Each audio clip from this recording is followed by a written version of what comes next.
محترم سامعین، حضرت آدم علیہ السلام کے واقعے کی آج 5ویں قسط ہے۔ کل چوتھی قسط میں آپ نے سنا تھا کہ حضرت آدم علیہ السلام نے اللہ رب العزت کے حکم سے تمام فرشتوں کو تمام چیزوں کے نام بتائے، اور آدم علیہ السلام کا علم دیکھ کر تمام فرشتے اور جنات حیران رہ گئے۔ تو چلیے شروع کرتے ہیں 5ویں قسط۔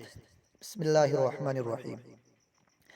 جب حضرت آدم علیہ السلام کی شان علمی تمام جنات و ملائکہ پر آشکار اور ظاہر ہو گئی، تو اب آدم علیہ السلام کا اعزاز اور بڑھتا ہے، یعنی یہ کہ فرشتوں کو حکم ہوتا ہے کہ آدم علیہ السلام کے لیے سونے کا ایک تخت تیار کریں۔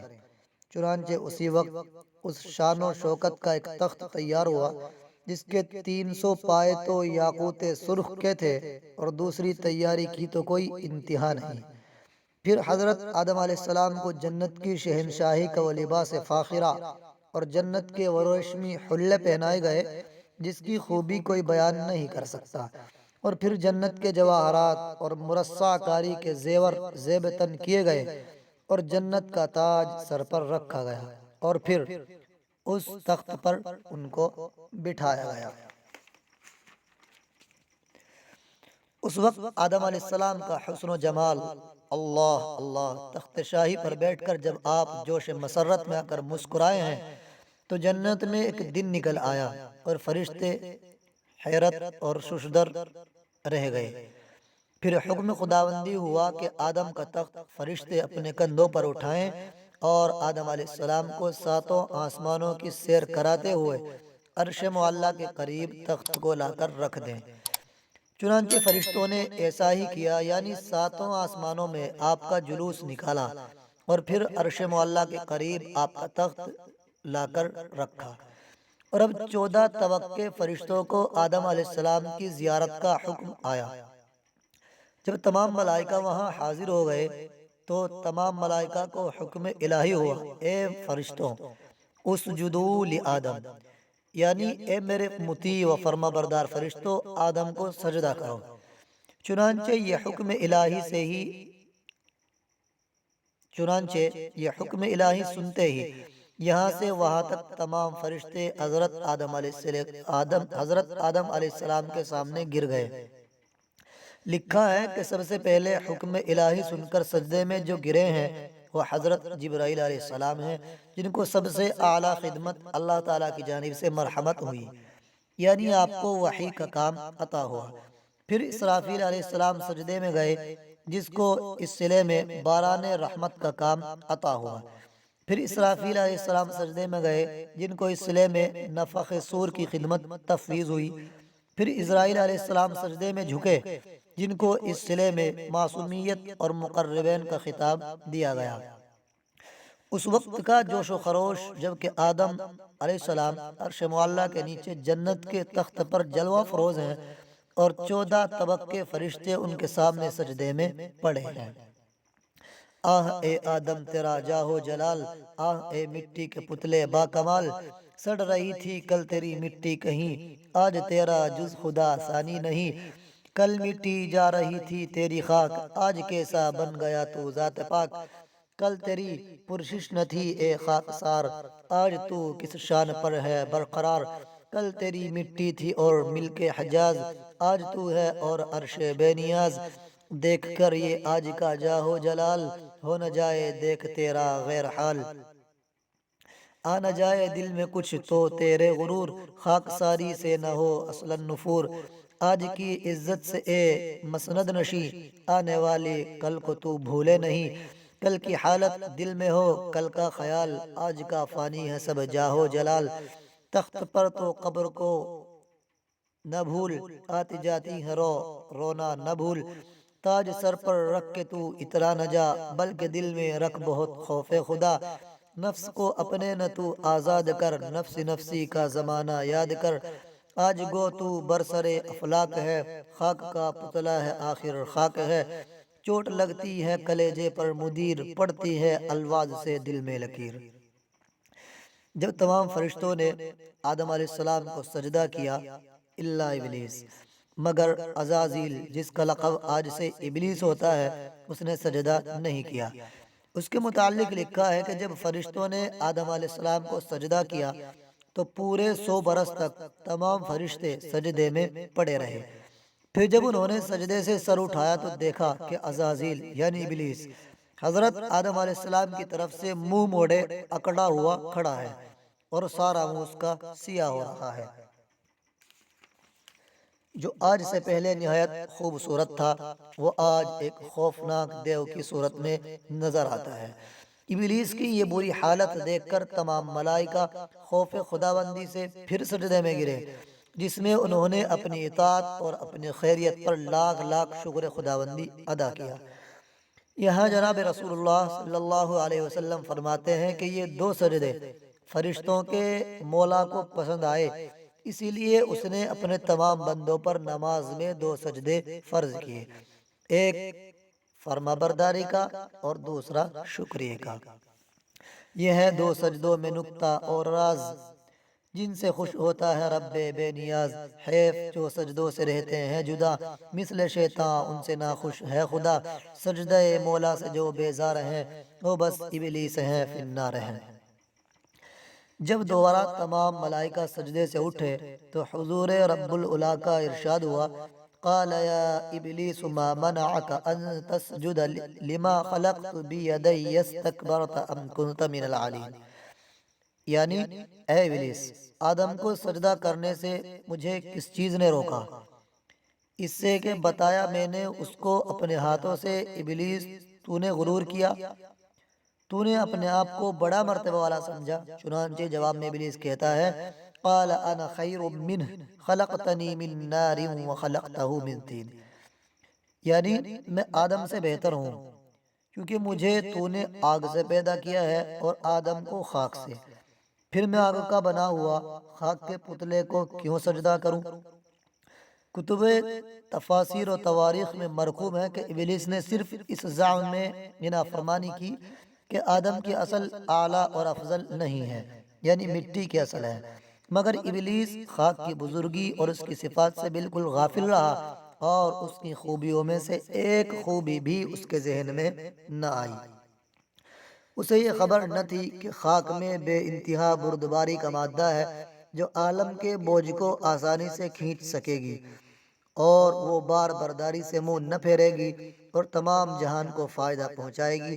جو کوئی اس کے ساتھ جفا کرے گا یہ اس کے ساتھ وفا کرے گی، اور جو کوئی اس میں امانت رکھے گا یہ اس میں خیانت نہ کرے گی بلکہ بہت کچھ بڑھا کر اسے دے دے گی، اور ہر حال میں فروتنی اور تواضع اور انکساری اس کا شیوا ہوگا، بخلاف اس کے کہ آگ کے صفات یہ ہیں کہ وہ آزاد ہے اور نقصان دہ ہے۔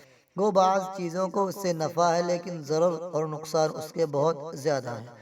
خاک اپنی انکساری کے سبب نیچے جانا چاہتی ہے اور آگ آزادی کے سبب اونچا ہونا چاہتی ہے، امانت میں خیانت کرتی ہے اور ہر شے کو جلا کر خاک کر دیتی ہے۔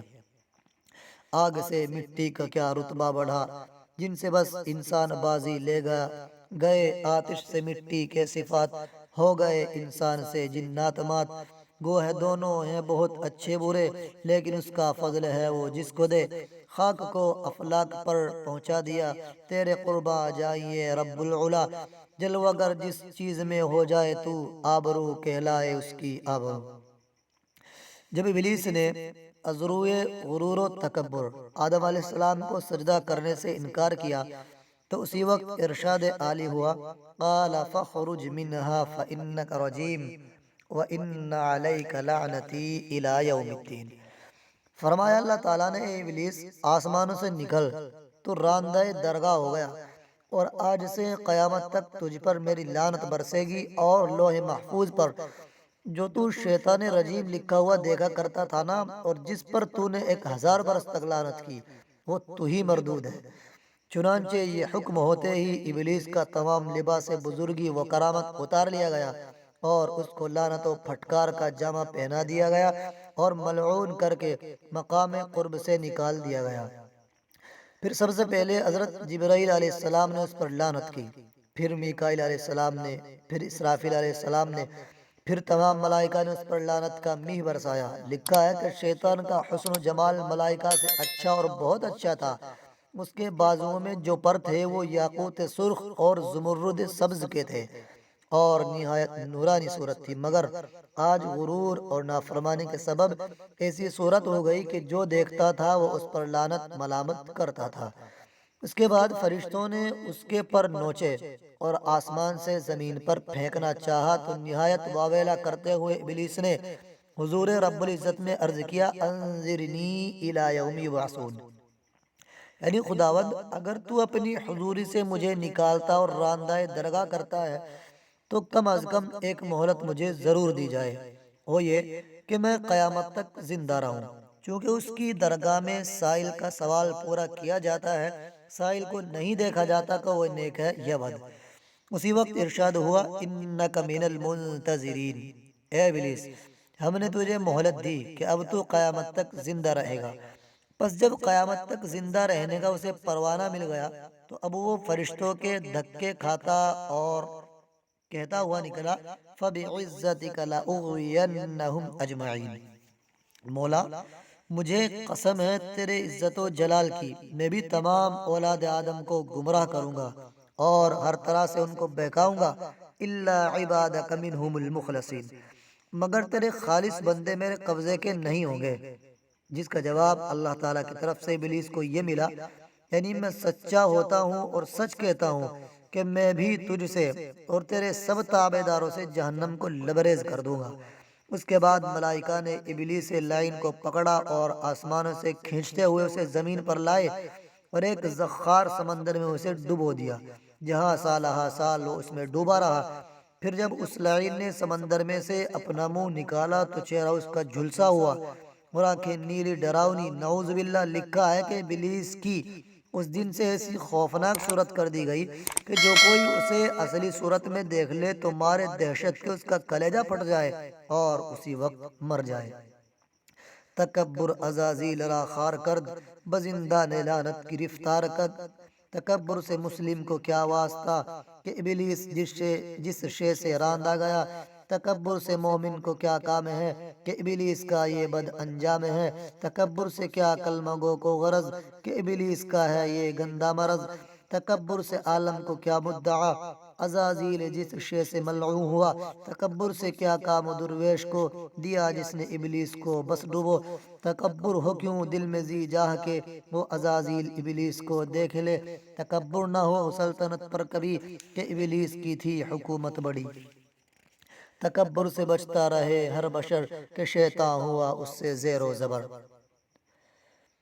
تفسیر کبیر میں لکھا ہے کہ جب حضرت آدم علیہ السلام کے بارے میں فرشتوں کو حکم ہوا کہ انہیں عظیم الشان جلوس کے ساتھ آسمان ہفتم سے جنت میں لے جاؤ، تو بموجب حکم ربی حضرت آدم علیہ السلام کو ملائکہ اس شان سے لے کر چلے کہ اول آپ کے جسم پر 70 حلے ریشم کے پہنائے اور پھر تاج درخشاں آپ کے سر پر رکھا اور موتی و یاقوت سرخ کی مرصع کاری کا کمر ٹیکا آپ کی کمر سے باندھا اور جنت کے ایک بلند و بالا تخت پر آپ کو بٹھایا اور تخت کو کندھوں پر رکھا اور 7000 فرشتے آپ کی داہنی طرف اور 7000 بائیں طرف اور 7000 آگے اور 7000 پیچھے اور بے تعداد فرشتے آپ پر صلاۃ و تحیات کے انمول موتی و جواہر نثار کرتے ہوئے لے کر چلے اور انتہائی جوش و خروش کے ساتھ حضرت آدم علیہ السلام کا جلوس جنت کی طرف روانہ ہوا۔